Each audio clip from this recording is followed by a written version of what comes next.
Hello, welcome to my channel. My name is Karina and today I'll be choosing my December TBR. So for the last TBR of the year, which is actually still so crazy to even say out loud, I'm going to be using a deck of prompt cards that Illumicrate included in one of their past subscription boxes. I don't know when that happened, but it's perfect because it says, for the indecisive bookworm who has too many books. If that's not me to an absolute T, I don't know what is. Since it is the last month of the year, I do plan on rereading some books that will be on my favorites of 2024 list. I don't want to have too many obligatory reads this month. I would love to try and get to some holiday books this season as well. So what I'm going to do is I'm only going to pull 5 cards to make it easy on myself because I struggle as is with TBRs, you know, so to give myself a fighting chance, I'm only going to select 5 and we'll see how that goes.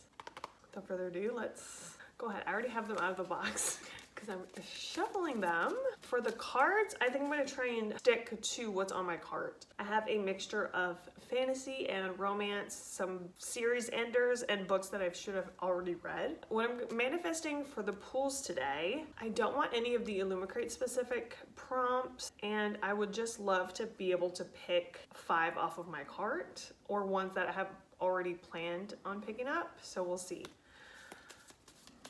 Fingers crossed, you know. Okay, what is our first prompt?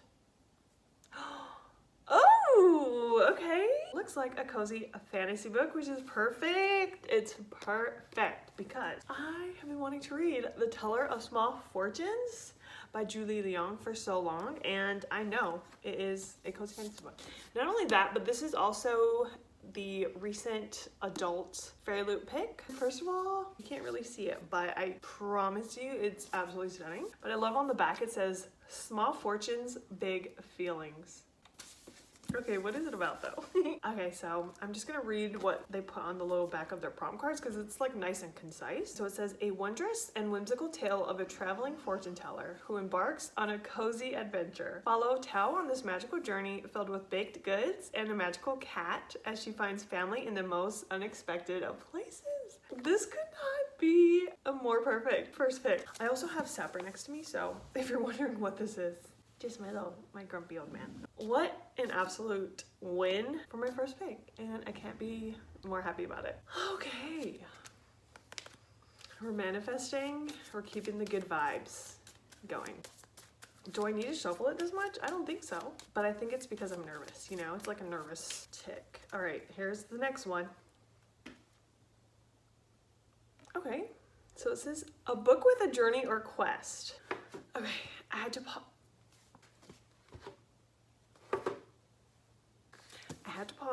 because the dogs had I had to pause because the dogs were having a little bark sesh. So while they were calming down, I picked a few options off of the cart. I'm sure there's more, but these are the 2 that stood out to me the most. So just to remind you, our prompt is a book with a journey or a quest. Okay, so my 2 options are When the Moon Hatched by Sarah A. Parker and One Dark Window by Rachel Gillig. 2 very hyped fantasies. I feel like this one has more of a like a gothic atmospheric vibe. This one has dragons and other things. But I did see the word quest in the synopsis. So between the 2, I've wanted to read this one for so long, but I'm so intrigued by this one too because I want to know what the hype is about. But the length is probably not a good idea. So I think I'm gonna finally pick up One Dark Window by Rachel Gillig. Oh, okay, so it is a gothic fantasy romance about a maiden who must unleash the monster within to save her kingdom. So our main character, Elspeth, meets a mysterious highwayman on the forest road, and she's thrust into a world of shadow and deception. Together, they embark on a dangerous quest to cure the town of Blunder from the dark magic infecting it. All right, perfect. So we got 2 prompts, 2 fantasy books, 1 cozy and 1 gothic fantasy romance. Let's see what the third one will be. All right, so let's go with this one. A book set in space. Do I have any sci-fis on here? Is it still up here? Let's flip around. There's only... I do have it. I do have it. Okay, I'm not entirely upset about this. I just am not in a super sci-fi mood, but I've been meaning to read this series for so long. So what better time than now? So I'm gonna finally start Red Rising by Pierce Brown. Hunger Games in space. That's really all I know, and that's all I need to know if I'm completely honest. But yeah, I guess it's finally happening. No, honestly, truthfully, I am so excited to finally be reading it. I've had it on my shelves for so long. I have multiple books in the series. Let's do it. We'll give it a go. Yay, Red Rising. An interesting selection, I guess I could say. All books that I've been so excited to get to, and I'm glad that the prompt cards are making me read them. Book number 4. Oh, that's upside down. Oh, I meant to show you guys, but an urban fantasy. Okay. So for this prompt, I do have 2 options that were on the cart. I have Babel by R.F. Kuang, which is a book I had started reading in May and have not continued. So there's a good one. And also Foxglove by Adeline Grace. Between the 2, I can tell you which one I'm leaning towards. Because of the length, okay? The length difference for one. And I just really need to continue the series. So I think the clear winner here is this one. I still have a great desire to read this, but you know, I think I'm gonna save this for the new year. Since this is a sequel to Belladonna, Belladonna follows Signa Farrow as she is sent off to live with some family after people that is tasked with kind of raising her as she's a kid because she's an orphan keep dying around her. She gets sent off to live with some relatives. One of the cousins that she has is very, very ill. Matriarch of the family had recently passed away under pretty unusual circumstances. So Signa is trying to figure out what happened and what is going on to her relatives. Excited to finally be continuing on with Foxglove. Yeah, I'm ready to see what fate is all about in this one. So let's see what prompt number 5 has in store for us. Okay. You know, I'm just gonna pick from not the top this time, and we're gonna go for this one. I'm scared. Oh. Prompt number 5 is a book with a map, and right off the bat, I already know there's many options. Okay, so let's see. I have been dying to read this, so let me see if it has a map. And it does. Perfect. Okay, so there's an option. I know this one for sure has a map. I'm gonna grab one more because I feel like a lot of these fantasy books have maps in them, and obviously that wouldn't make sense. There's that one. I also have yet. Oh, and this one. Okay. You know what? Let me look at my helpfuls list because there are a few that I have on Kindle. And I see one. I see one. As soon as I opened the ebook, it opened to a map. So safe to say that is an option. Triple check. There's a map. Yes. Okay. So option number 1 is Rage of Dragons by Evan Winter. This is on my 5-star predictions list about dragons. It's a story of vengeance, and I love that so much. So I think that's a good option. One that I've also been needing and wanting to read for so long. Option number 1, also, wait, I might have to add this one as well. I just added a 5th option. So let's talk about it in a little bit. Option number 2, The Book of Azrael by Amber Nicole has a map in it. Yep, there's a map and another book I've needed to read. It's been on a few TBRs. This has like a female villain type, enemies to lovers. Another really good option. Why did I add a 5th one? This is already such a hard decision. The next option for our book with a map is The Sword of Kaigan by Emma Wang. Let's show you the map. It's for proof. But The Sword of Kaigan, I know it follows a mother and a son. This sounds like a drama preparing for war kind of a story, and I am so intrigued by this, honestly. So far this one is my top contender just because it's a standalone and it just sounds so good. Next option I have, yeah, Malice by John Gwynne. The amount of times I've wanted to read this and just haven't is a little concerning, but the urge to read it is still there. I even have a bunch of like little tabbies for a breakdown, but I think this one is where I will have to follow along like with the audiobook to really lock in, because I know it has so many different characters, different POVs, but that's one thing that I know a lot of people love is the characters in here. So I'm just making this hard on myself. And like the thickness of the book shouldn't be that scary because like the words on the page are large. And here is the map. I forgot to show it.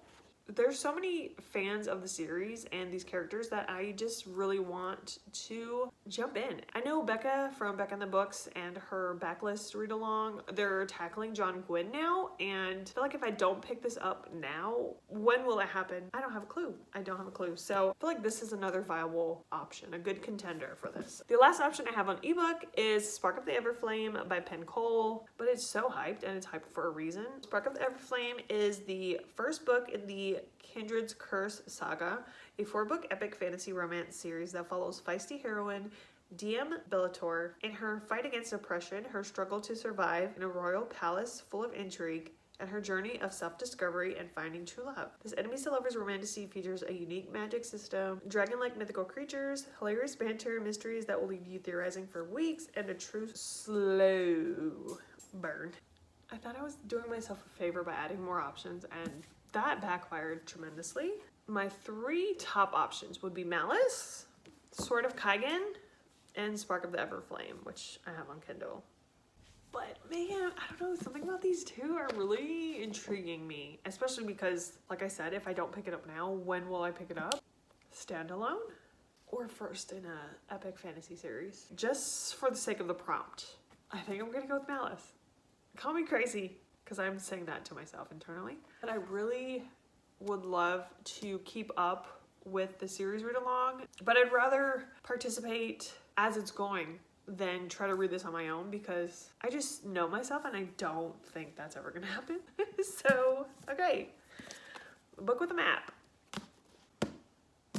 We're doing it. Okay, I guess. That last one really took so long. So I do have my 5 selections from the prompt cards. I'm so excited to be picking some of these up. They're all books that I've been highly anticipating, so I'm not mad at the selection whatsoever. There are quite a few holiday books, so I'm gonna go ahead and share a graphic with some of the titles that are intriguing to me the most. I have some sapphic romances, some novellas, just books that I hope to pick up this holiday season. Let me also go through some of the books that I would love to read before the year ends. The latter half of the month is when I am anticipating like those holiday books and some rereads. One of the rereads I would love to talk about is for a read along that I'm co-hosting along with these amazing, wonderful, beautiful ladies. We are doing the Abby Jimenez read along, and we are discussing in early January Part of Your World, and this book is actually one of my favorites of all time. But I just really love this book. I just adore it, and I could really reread it at any point in time and be completely happy about it. This story specifically follows Alexis and Daniel, who, wouldn't you know it, come from opposite sides of the tracks, so to speak, where she's a city girl and he's very much from a small town. Their story of falling in love and how she's trying to live up to her family's expectations and continue on in the family medical business. And he's just a carpenter in a small town. He's just the absolute sweetest. The found family in this book and this series is just so top tier, and I love it with every part of me. Okay, I do. The live show for this one will be on January 5th, which is a Sunday, and this live show will be over on Kaylani's channel, so make sure to get this read if you want to come and chat along with us. I know this series is one that we are all so excited to be getting into and just reading and discussing all the books because this series of hers is hyped for a reason. Can't wait to be jumping back into the series and discussing along with everybody on January 5th.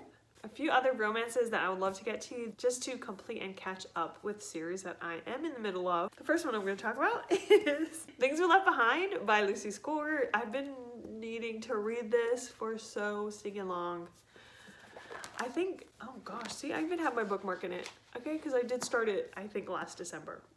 Listen, I know I'm so bad at putting things off because I just don't want it to end, and that is absolutely the case with this series. I just love the series and these characters, and even though they're so thick, like these are well over 500 pages, they go so quickly. Just the found family element, the spice. Oh, this is on the front, it says, "Bad boys don't live happily ever after." And the baddest boy, I'm so excited. I'm so excited for a story with Sloan, second chance, small town, found family. yeah, I'm really hoping to get to this one. The next series that I need to finish, because it's one of my favorite series. I say that and I haven't even finished this last book, so can I say that? Probably not, but I'm still going to. The next book I want to talk about is Hopeless by Elsie Silver. This series, the Chestnut Spring series, is really like one that I just love and absolutely adore. And it's so crazy that I haven't gotten to this yet. It follows the eldest Eaton brother, Beau, who is an ex-military man. Yeah, it says he's a handsome military hero with a tortured past. Man, do I love a tortured hero. That sounds crazy, right? But because I love kind of seeing the love interest bring out the best of them and break their barriers down. And I'm excited and I can't wait to hopefully be picking up Hopeless. And the last series, it's not an ending to a series, but it catches me up. And let's play along. This one I'm so excited about. I've been putting it off because I just don't want to not have another Liz Tom 40 book to look forward to. Yeah, this is the 4th book in the Windy City series, a sports romance series that just keeps getting better, I think. Although, I don't know if anyone's gonna top Ryan. Okay, Ryan Shea from book 2, which was The Right Move. It's just so good. It's so good. Okay, anyways, this one follows Isaiah, who is the brother of Kai from book 3, and Kennedy. Oh my gosh, the way they have like the banter from book 3 just really had me so excited for this one, and I can't wait to pick it up. But the only thing is I'm gonna be so sad because the last book comes out next year, and then I'm gonna have to wait. I'm gonna have months to wait for the last book, so that makes me sad. But again, I'm just excited because I love Isaiah and Kennedy together. I can't wait. Can't wait for this one. Those are the books that I have on my immediate mind to be picking up in December. Okay, because the stack actually got so much larger after adding those romance books on there. So I'm gonna go ahead and quickly run through a little recap of what the prompt cards picked for me to read for December. The first card that was chosen is a cozy fantasy book, and for that one I chose The Teller of Small Fortunes by Julie Leong. The next prompt card I chose was a book with a journey or quest, and for this one I am going to be picking up One Dark Window by Rachel Gillick.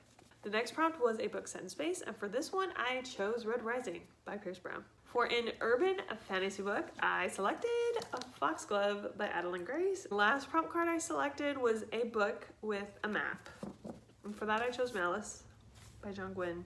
Send prayers. So this is the TBR for my prompt cards, and let's add on all the romances. Okay, romances. And this isn't even all of them, I should say. This is what more of my hopefuls list looks like.